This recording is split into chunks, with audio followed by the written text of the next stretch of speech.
Francis Ngannou versus Renan Ferreira. Who's going to win this fight? Well, before we talk about who's going to win this fight, let's take a look at their latest performances, in which Francis Ngannou fought Stipe, in which Francis Ngannou started off great in round 1. Francis Ngannou then dropped Stipe and leave these big openings. Oh, it's done. Knocked out. Francis Ngannou then ended up knocking out Stipe in round 2. Nice counter right from Manchester, who is now down and out. Francis Ngannou. After this, Francis Ngannou went on to fight Cyril Gane, in which both went back and forth, both landed some great shots and kicks, but Francis Ngannou's wrestling and grappling was way too much for Cyril Gane, and he ended up taking it by decision. And still!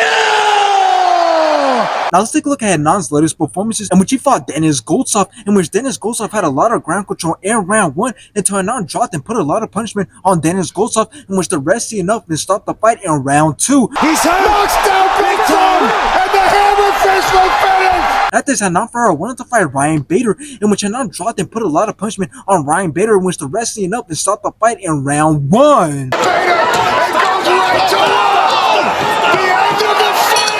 Now, this fight being confirmed tells me that there's going to be a lot of people excited to see Francis Ngannou back in MMA. I mean, this man has done the best he could have done with his transition over to boxing. He made a lot of money, and he fought the best heavyweights in the world, but now he's coming back to MMA to fight the most dangerous guy in the PFL, and that is Renan Ferreira. So considering the amount of eyes that Francis Ngannou was able to get on him when he fought Tyson Fury and Anthony Joshua, just tells me that he's going to have a lot of fans on his comeback to MMA, and this could possibly be one of the biggest fights in MMA history. So now, how's this fight going to go? Well, it's very interesting because Francis Ngannou is obviously coming off a knockout loss to Anthony Joshua, but at the same time, we got to give him some credit because it all had to do with the fact that he was fighting a high-level boxer who holds crazy power and who was way smarter than Francis Ngannou when it came to boxing, which is why Anthony Joshua was able to set up that knockout pretty easily. And we can't forget about the fact that Francis Ngannou is a former UFC heavyweight champion, but at the same time, Renan Ferreira is an active fighter who's been very active and who's on a 4-fight winning streak, stopping all of his opponents, not to mention that he is 6'8". So in the end, although Francis Ngannou could come back and look pretty good, I can't see him looking as good as how he used to look when he was an active fighter, getting knockouts after knockouts. So I gotta go for Renan Ferreira, and since I don't believe that this fight will go to the judges, I got Renan Ferreira stopping Francis Ngannou.